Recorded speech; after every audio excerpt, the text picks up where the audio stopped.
Welcome to Permission to Kick Ass, a podcast about leaving self-doubt in the dust, punching fear in the face, and taking bold action toward your biggest dreams. I'm Angie Coley, and let's get to it.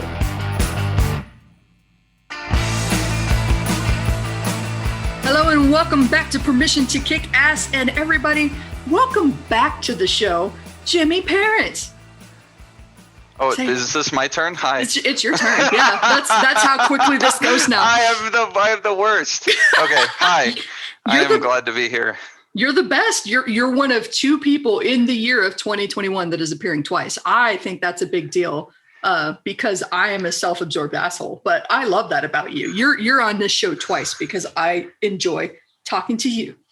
Yeah, well, I think you beat us all. You're on the show at least like 3 times. Yeah. I'm on the show probably 47 times by last count. It's insane how much this host likes me. Yeah.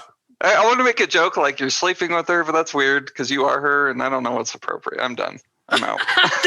This is staying in, lest you think that this shit is I don't know where I'm going with this. None of it is good news. So Jimmy is one of my favorite people to talk off the cuff with, as you can tell, because he has a lot to say and we have a hell of a lot of fun, even when we don't know what the hell we're saying. Last time we talked a lot about mindset. And then earlier, as we were doing our sound check and everything, we were talking about the real why behind opportunity, like what makes an opportunity show up for you. And I thought that your take was pretty interesting. So I'm just going to throw the spotlight on you, brother. Explain. Yeah, absolutely. So whenever beginner, we'll call them entrepreneurs, right? So freelancers or business owners, offer owners, they'll ask me, they're like, your website's, they're like, Jimmy, look, your website's super janky. You email probably, you'll either email like 4 days in a row, then I won't hear from you for 5 weeks. How are you staying busy? How are you working with these high level clients? And it really comes down to this. It's not about what you know. It's not about who you know. It's about who knows you. Mm-hmm. Okay. And you might think, oh yeah, the punchline. I've heard this before. It's networking, kind of, and also not really, not networking in that sense. The way I think of networking, okay, if I were to pick one resource called, it's a book, right? So this one book that I would use as a North Star kind of guiding principle, it's a book called The Go-Giver.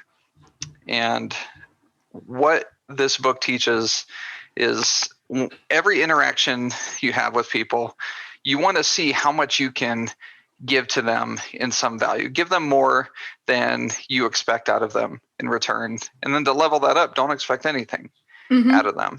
It doesn't mean doing work for free. That's not what that means. It means doing stuff like this, like how Angie and I got to be friends. We just talked to each other and we just made each other's day. Jimmy always makes my day. Well, and then now you reached out and I've been on the show twice. Mm-hmm. I didn't pitch you for that. You didn't even pitch me. It was just like, hey, do you want to do this? Yeah, let's do it. Yeah. And it was a great conversation. And because I know you, I knew that you would have something to say, even if I didn't really have an idea of what I would ask you to talk about. And that's kind of the funny thing. When we got on the show today, we didn't even know what we were going to talk about. But in the course of just warming up and chatting, we came up with this topic. And I think it's really important. And I like what you said, because, going back to my own beginnings as a freelance writer, I fell in with what I call the dick slinging crowd. And I think I've talked about this before on the podcast, but it was very cagey, very keep the knowledge close to the vest. Like, you only get my knowledge and skills if you pay me for that privilege and access.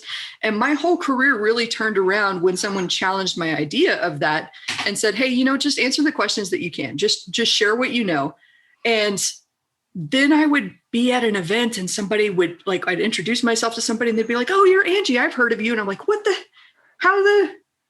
I've never met you before. How do you know my name? And it's like, by that act of just giving selflessly without any expectation of a return, you'll find that people are out there talking good things behind your back, like not talking shit, but they're like, oh yeah, I was talking to Angie the other day and we came up with this and we talked about you. And I do that all the time now when I wind up in a conversation with someone and a third party comes up, that's one of the ways that I keep in touch with my network is I'll reach out to them and say, hey, I was talking to so-and-so today and your name came up, all good things, made me think of you. Talk soon. So I love that. Yeah, that's really cool. And you were actually talking about something interesting also before the call about how you got your first, I don't know what you call it, right? But like your pro level copy gig with Jeff Walker's team after this, kind of tragic, awkward breakup situation with another company. But how did what led up to you getting that Jeff Walker gig? Oh, that's a good story. And for full context on this, when we were trying to figure out what to talk about, I was like, so what's going on in your life? Any awkward Facebook memories come up? Here's what happened in my awkward Facebook memories. Good story. So just about 4 years ago in my Facebook memories, just a couple weeks ago, this popped up, a tray full of shots. And the message with it was like, when you tell something along the lines, when you tell the bartender your entire team just got laid off and they take pity on you and bring you a tray full of shots. And what happened was, technically, I didn't even work for that company and I got fired. I got fired from a job I didn't even fucking have. How crazy, only me, only I can do that. So to back it up a little bit, in December of 2016, I had walked away from this corporate job as a copywriter, going to make a serious go of my freelance entrepreneurial debut. And first month, knocked it out of the park. I did 5 figures in 18 days. And worked around the clock, of course, didn't set really good boundaries. You learn all this shit the hard way, guys. So don't feel bad if you're in this spot. Trial by fire. Yep.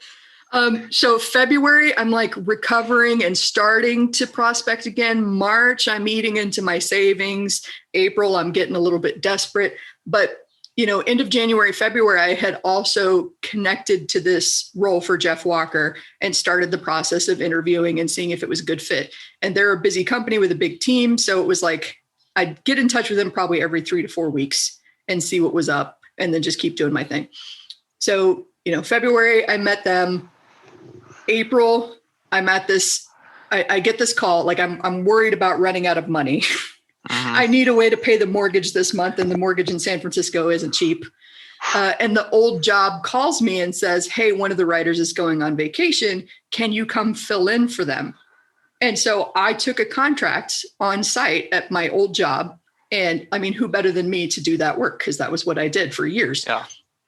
On the 5th day, the 5th and final day of that contract, some HR overlord type, who I know very well, but I'll just tell the story. She comes over and she taps me on the shoulder because I was wearing my headphones as usual. And she goes, Angie, I need you to pack your things and leave the building, please. And I was like, Marcia? What?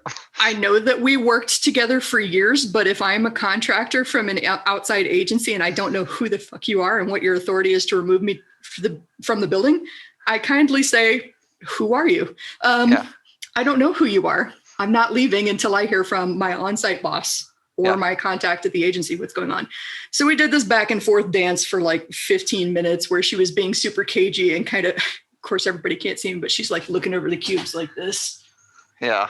And she won't tell me what's going on, but keeps insisting and hovering. Like there's a secret ninja battle going on and she's trying to find out where the enemy's flag is. It's yeah. And meanwhile, just hovering, really trying to pressure me to get out. So I finally, I realize it's really quiet. You don't hear the normal hustle and bustle of an office. And I'm kind of fine, this isn't over. Please make sure that I get paid through the end of the day because I showed up on my contract and I fulfilled on my end. And I walked out to the car and I'm furiously texting my old boss, who was my on-site contact. And it took about 10 minutes for him to reply, we all just got the axe. Oh. And it gets worse from here. And this is the kind of toxicity of this old company. The entire HR team came over to the creative department and did the same hovering bullshit that this lady had done with me, gave the team 15 minutes to pack up their cubes, would not let them sign into the computers to download any samples or anything like that.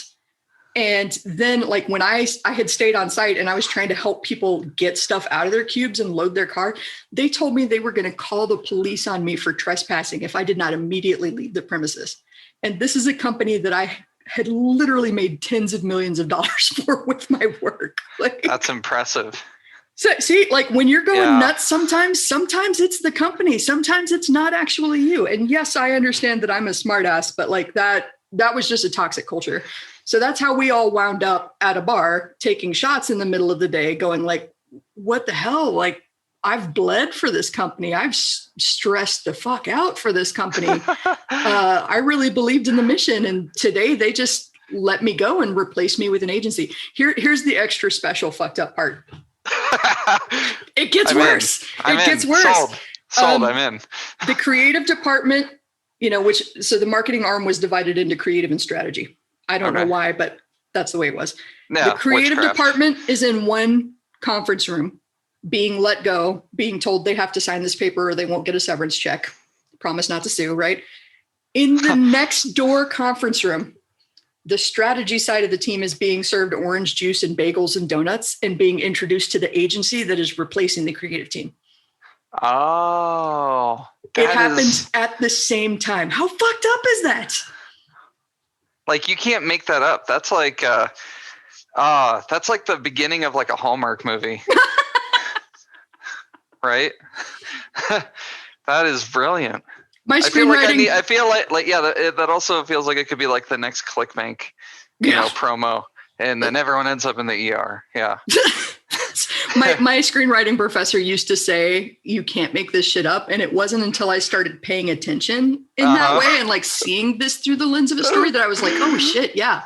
Not a single word of what I just said is made up. This all happens to me and to my team. And it's insane.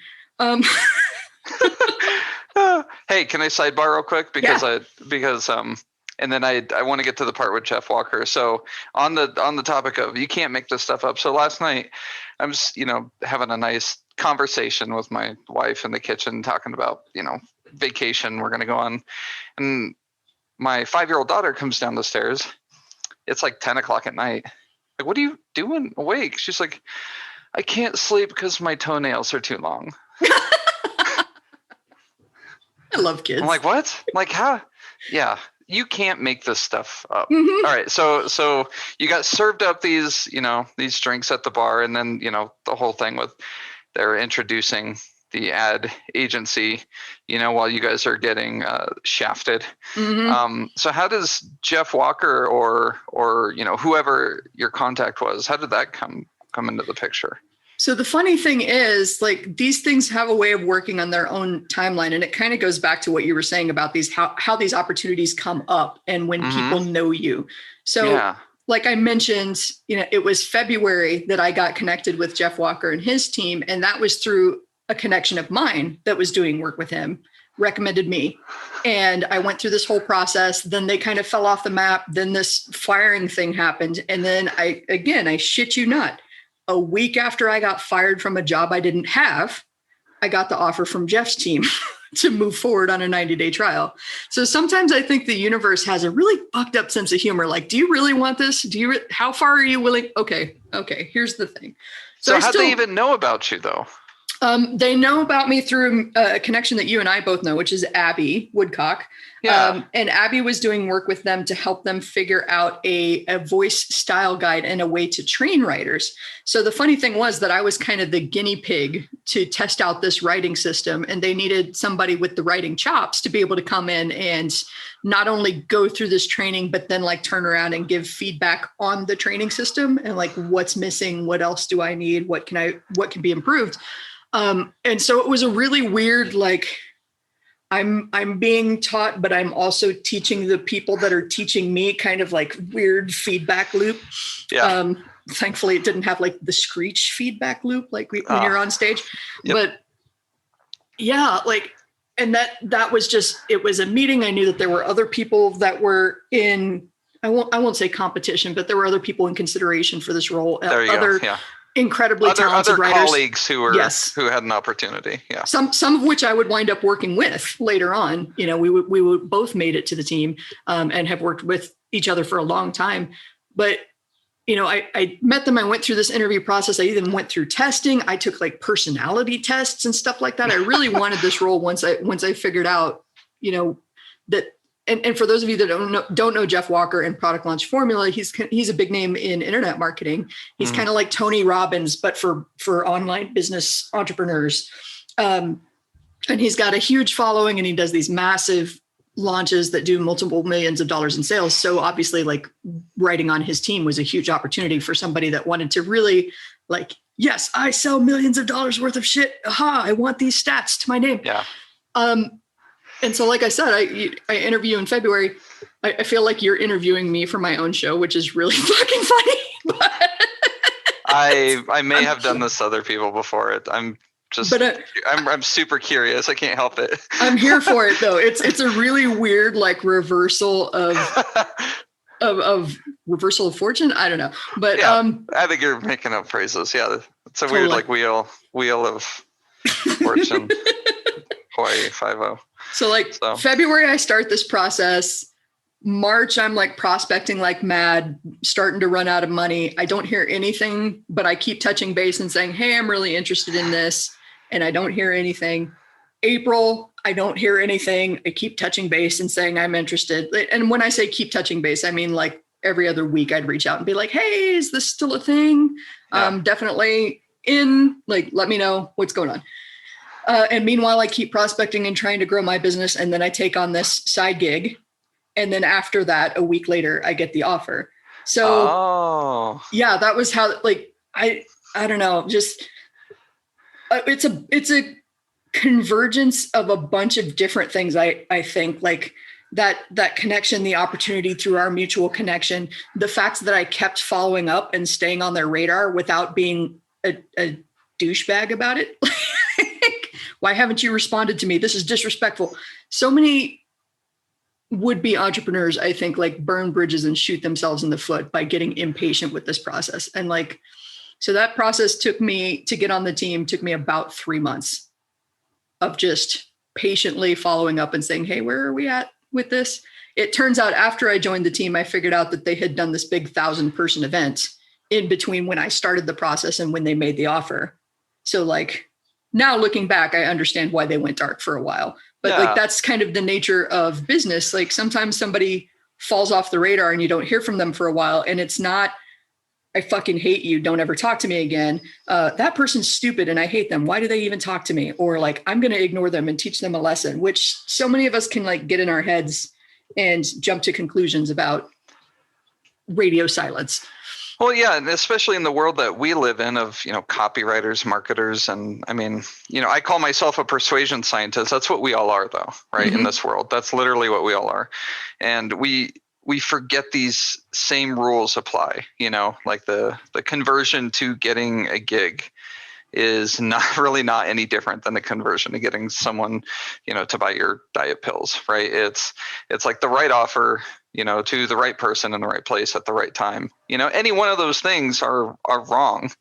It's misaligned. The planets have to align for that conversion to happen, and for your instance, it was a timing factor outside your control. No matter how much, real life CRO, conversionary optimization you do, there's no like, oh, if I say it this way, or if I call them at this time, like trying to change your button color in real life, it's like, no matter how much of that you do, or try and give them a countdown timer. It's like, I'm considering 3 other offers, and, in real life, they'd be like, okay, we'll go take them, go do that.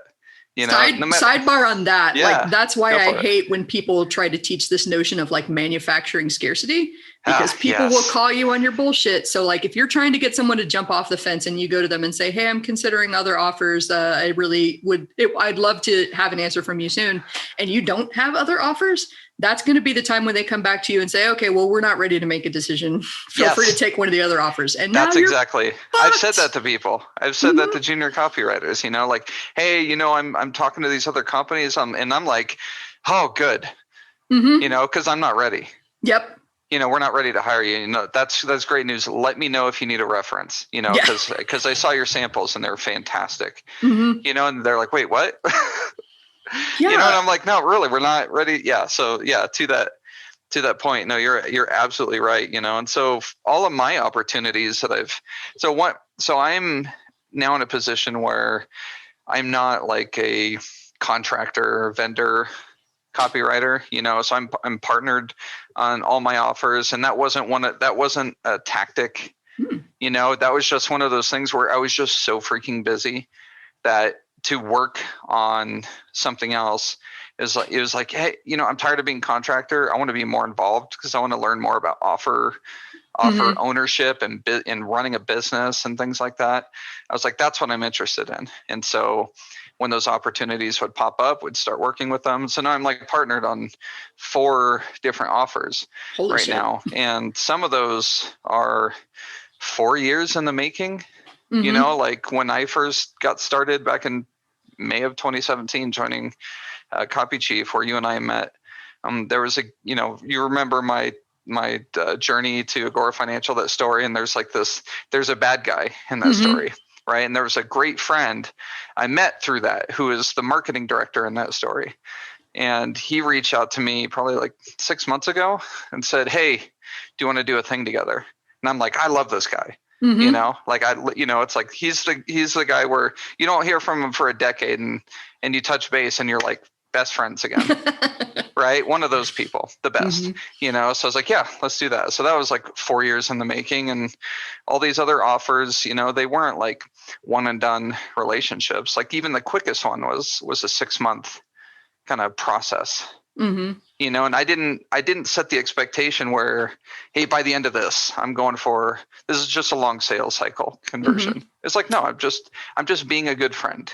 Yeah. Well, and I think the interesting thing about that too, that kind of goes against the head trash that beginning end entrepreneurs have, is like this weird attachment to, if I make a choice, this is who I am forever. Yes. And so like stalling, taking action. And I loved that, you talking about the relationships and the natural evolution of, I went from writer to partner because of how my interests changed. I couldn't do any more work. And then I was more interested in this, and just like knowing these people meant that they trusted me and we could move into that new evolution together.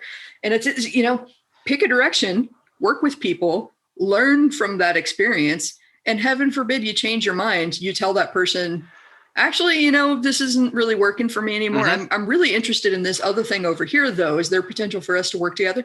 They might just say yes. Yep. Yeah, that's exactly right. I got to a point where, I started off as a copywriter, so therefore I am a copywriter. Right now, copywriting is a skill that I have. I am not a copywriter. I tell people now I'm a recovering copywriter. And they're like, so what are you now? And I'm like, I guess a persuasion scientist. Like, what does that mean? I'm like, I don't know. So it sounds fancy though. So I put it on my business card. It sounds awesome. It's like I studied, how people make decisions, but considering that you can't actually apply the scientific method to marketing, unless you could split universes somehow, there is no scientific method with what we do. It's just educated guessing. And we just have a higher probability of getting it right the first time. And you do that by losing people millions and millions of dollars by getting it wrong. And sticking with it. But the failure part of it and the losing money part of it is also a natural evolution of business. So like, if you think that you can get into this and just make the perfect plan and come out unscathed on the other side, I'm so sorry. Here is my needle. I am about to pop your balloon in a very, very big way. There will be no fun for you, raining all over your parade. It's not the way it happens. You're going to make mistakes. You're going to lose money. You're going to blow campaigns. Like, I've written some flops. I've written stuff that I haven't looked at in years, because I've just got this whole paranoid vibe about, if I open this catalog that I worked really, really hard on, I am going to be ashamed of myself, and no one will ever think that I'm a serious writer, like, ever again. And we just get like super... Yeah, where they see it and they're like, oh, you are an imposter. This is the proof. Like, you left an E off that word that is still a word if you left the E off. But like, I don't understand how you missed that, Miss Pro Writer. So like, yeah. Oh, you can't spell restaurant right the first time. It's like, yeah, pro tip, nobody can. Restaurant is one of those words that's not like you look at it long enough and it doesn't even look like a word. What the hell is even happening there? I know, what is this French? Like, why is like there this bonus U in there? Yeah, Mhm. I don't know. Stupid letters. Wait, what were we talking about? Oh yeah, so you're talking about, bursting the bubble, which is hilarious because it's more like a whoopee cushion, right? Yeah. Because it's just like this weird like monkey flop that, sound effect that kind of comes out, and it's like, oh no, womp womp.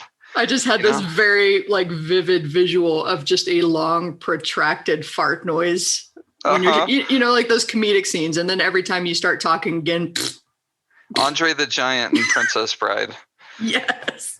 Yes. The kind where it's like, you need to read the Bible after that. Mm-hmm. It's just like such an aggressive fart. It's like, oh, that feels, it feels kind of molesty. I don't know if that's the right word, but I'm like wiping tears out of my eyes at this point. Woo! I didn't know we were signing up for this today when we got on this call. I know. Yeah, this podcast is now rated PG-13. Not like 2021 PG, like 1970s PG-13. Ooh. Yeah. Where they're just straight up cussing and murdering folks. Yeah. The murder comes later, guys. Spoiler alert. What were we talking about? We were talking about whoopee cushions. What got us on whoopee cushions? Oh, popping the balloon of expectations and yes. trying to set this perfect trajectory. And you know what? It's sort of like writing your first piece of copy. You spend so long editing and like trying to make sure it's perfect, and then you publish it, and it's like it either works or it doesn't, but you just feel different. It's like when you make your first dollar, you get your first sale, using air quotes here, online. It's like, oh, I can do it. And you publish something or you get something and it goes out there. It's like, oh, it's different now. The same thing, like my philosophy is the same thing applies to failing. Right? You have this huge expectation of what failing is like and how brutal it is, but then when you do it, you're like, oh, that was not that bad. Even if it was really bad, you discover that like, oh, I can actually get over this. Yeah. Time will heal that wound. Unless you like somehow murdered someone with your copy, like that's you're dead. The good news in this day and age is that, it's nothing like Game of Thrones and Cersei's walk of shame. Like if you mess it up and people, they really want to throw rocks at you because you're the enemy of the day. Great. Okay. It'll pass. At least they're not going to shave your head, strip you naked and walk you through the streets where people will throw mud and shit and stones at you. It's probably not going to happen. It's a very small potential reality here. So just like take the failure lumps. It's going to happen. Maybe picture a protracted whoopee cushion fart and it'll make you smile and make the suffering a little bit less intense while you're going through a failure. Yes. I think that's my go-to trick now. Whoopee cushion embrace fart. The suck. Mm-hmm. Embrace the suck. And hey, this is completely unrelated to whoopee cushions and embracing sucks. But I've been sharing something that you taught me a long time ago with some, we'll call them like students, or whatever, mentees. That's really what it is. Okay. And it's the let your freak flag fly. Ooh. Okay. And the context is like, this girl, she's like, hey, I want to get better at doing sales, having sales conversations. And I said, all right, here's one of the best things I ever learned. I learned it from Angie Coley, and it's to let your freak flag fly, meaning like instead of acting or rather behaving in how you think they want you to behave, just go in there and just be weird. Mm-hmm. Like your normal weirdness, just go out there and say what it's like what you see is what you get. Yep. And so she did that. And, this was like I think it was like a second call where like the first time she was like, like kind of reserved, trying to act like a professional, and she's being all reserved, and had a second call and she just like totally relaxed and just like let her weirdness come out and had like her weird cliches and jokes, inside jokes, like, people who are like into anime, they'll make like a Dragon Ball Z reference and it's like, it'll either land or it doesn't, know, but she had like that kind of thing and they just totally jibed with it and they had weird jokes. And then she ended up getting the gig and she was like, this was awesome. Mm-hmm. This was absolutely awesome. So I'm handing you all that credit. Oh, well, thank you. And like to phrase that another way, and you unpacked that so well, is to think of it like a mask, or our mentor Kevin Rogers says it all the time, that finding a client is kind of like dating. So would you go on a date with somebody like formal, button down, putting on this best front, only later on to be like, okay, when I show them the real me, are they going to leave? Well, maybe, because the person that you showed them from the beginning wasn't actually you. So like you've kind of tricked them into falling for someone that's not authentic. And, the worry that they might leave once they discover who you really are is totally well-founded. So I don't believe in doing that these days. I'm currently single, I know you have got a loving partner, and that is fantastic. When I go on dates, I am not going to cover my tattoos. I am not going to refrain from swearing. I am pretty sure I'm not ready for kids, and that I probably will not be a mother, but stranger things have happened in life, and I will be open and honest about these things. And if they're a turnoff for the partner, good. We didn't waste each other's time. It's fantastic. That's absolutely perfect. I mean, I say this, I've said this a million times, probably even on the last episode, like our brains, we do not have compartments for like work life and home life and, dating life or whatever it is, we just have one brain, and there's no compartments. And so like a business relationship, our minds don't understand the difference between a business relationship and a friend relationship and a significant other relationship. It's just, no, a relationship is a relationship. Mm-hmm. And so the same rules apply. Why is it different? Just because there's currency involved. Yeah.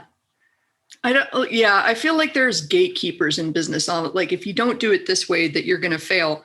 And my creative, dramatic brain really loves to picture that they're Mr. Burns finger steepling. Like, great, if they follow this advice that I'm giving them, they're going to drop out of business and fail. And then that's more business for me. I believe in business abundance, and like I'm not a super woo person, but I'm literally on the train of like, there's not one pie that we're all competing for a slice of. There's infinite pie, because the more of us jump in here, the bigger we can build this freaking thing. And then you can claim whatever size of pie. You could make your own pie. You could make a pie big enough for you to swim in.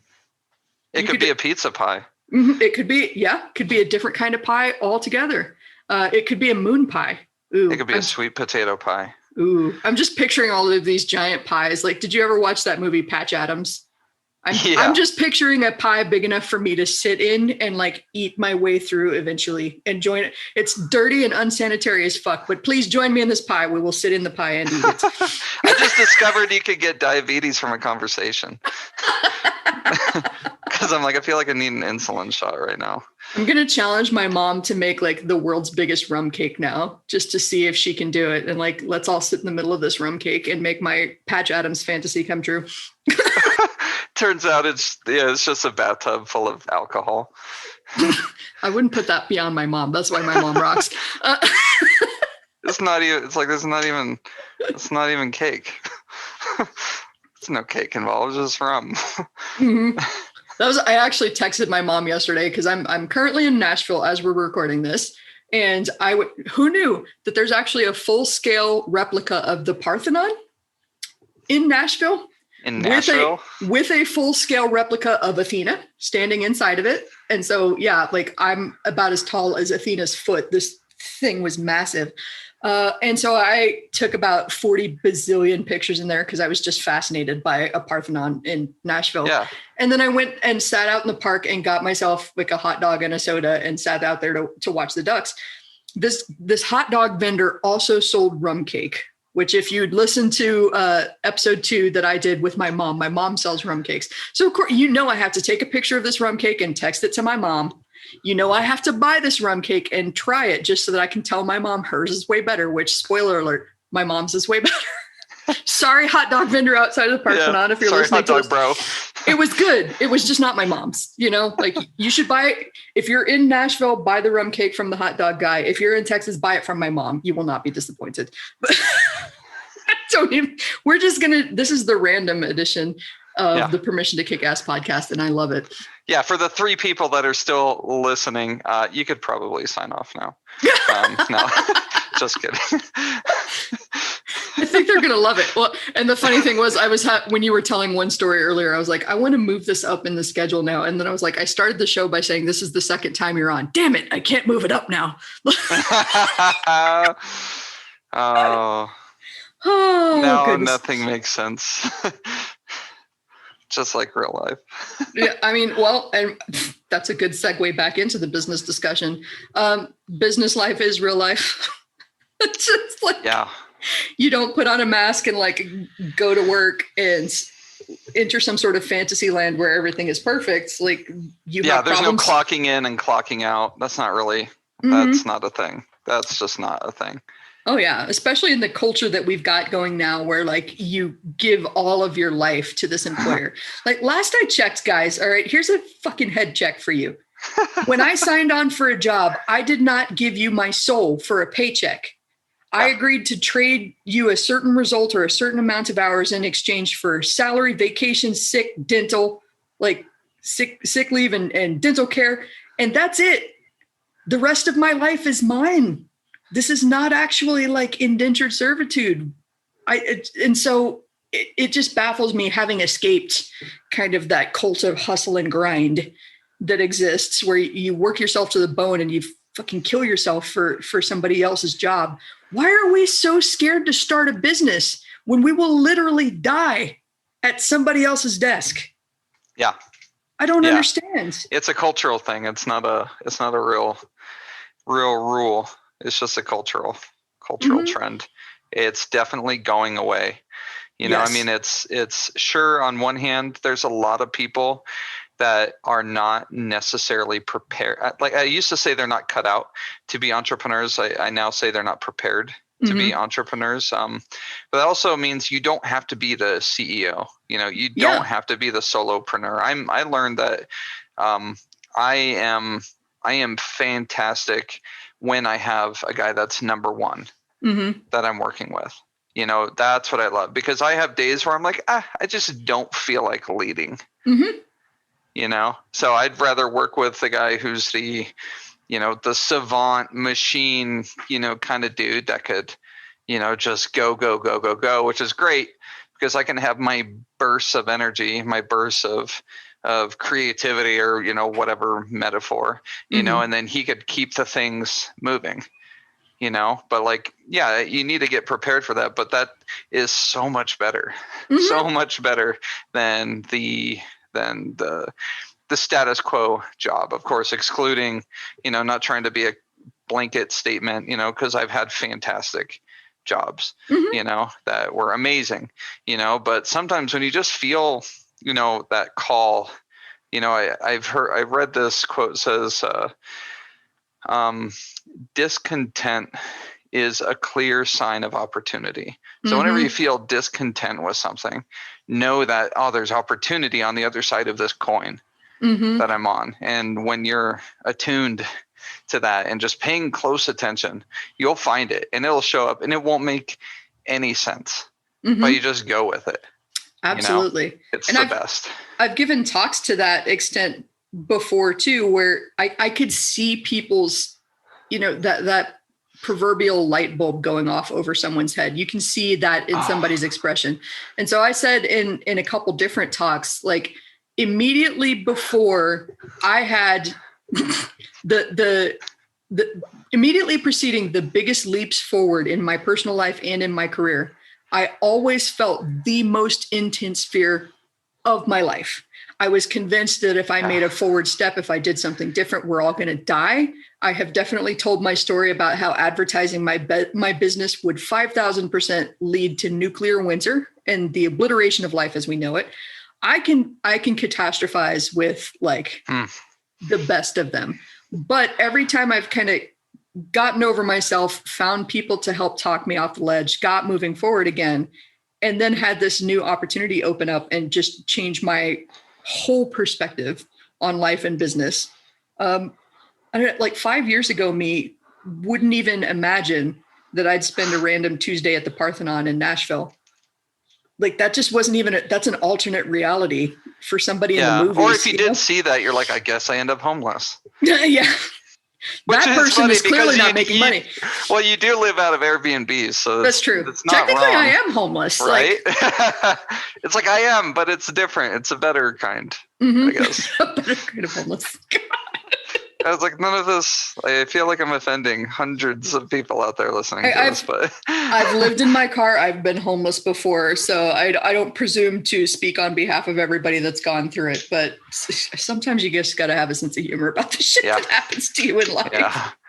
And let's be real. If you're homeless, you're probably not listening to this podcast. So, or maybe you are, and we're giving you a new lease on life. Like you're going to go start your business and move in with Jimmy in Idaho. Yeah. Don't mind me. I'm just digging a hole with every sentence that comes out of my mouth. Oh God.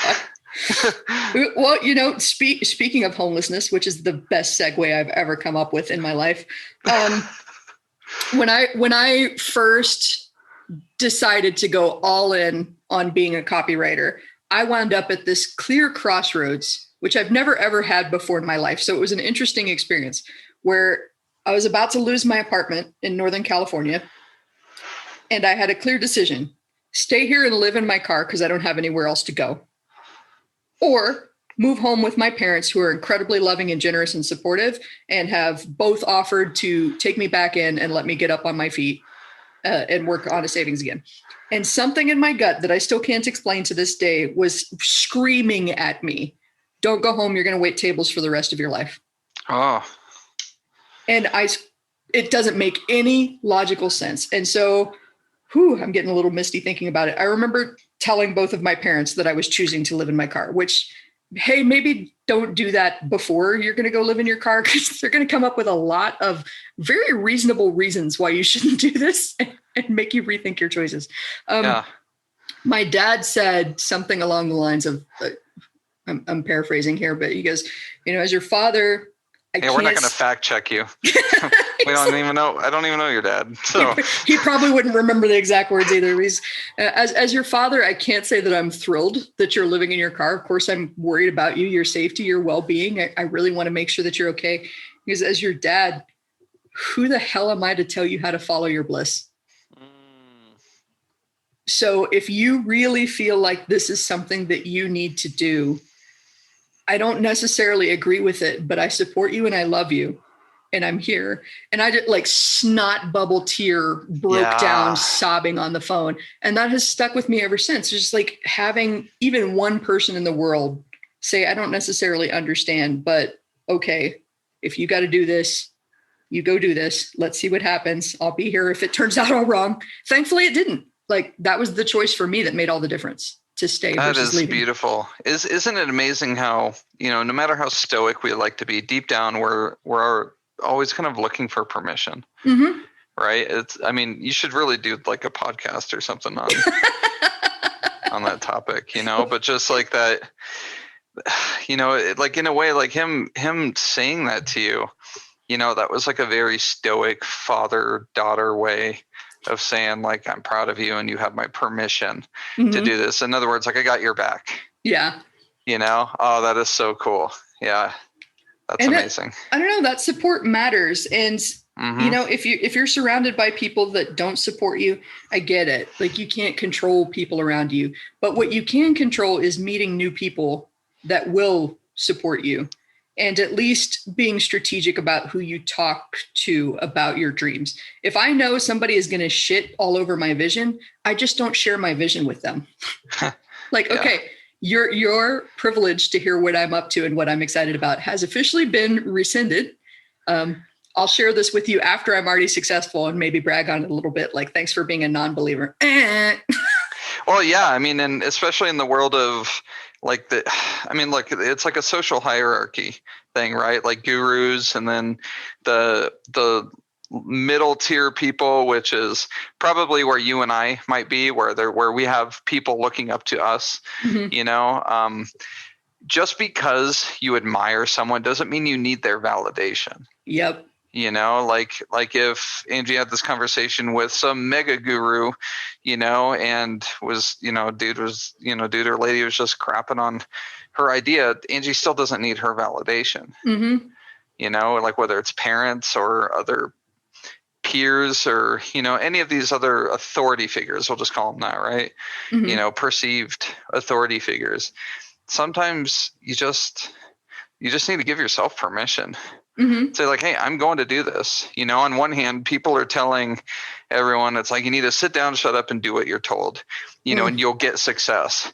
Yet these same people look up to guys like the Elon Musk, the Steve Jobs, the whoever, kind of rebel in your life, the people who don't sit down, the people who don't shut up, the people who don't do what they're told, the ones that are allergic to the status quo. Mm-hmm. It's like, so if you feel compelled to spit in the face of the status quo, then you're onto something. Yes. And, I'm glad that you brought that up too, because when I was telling my parents what was happening, I wasn't asking them what I should do. And it was still like years later, I still needed our mentor, Kevin Rogers, to kind of tell me, I feel like you're waiting for permission. You don't actually need it, which is another thing that kind of stuck with me and kind of the impetus behind this whole journey that I'm now on.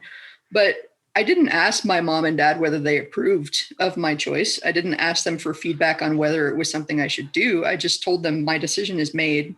I hope you support me.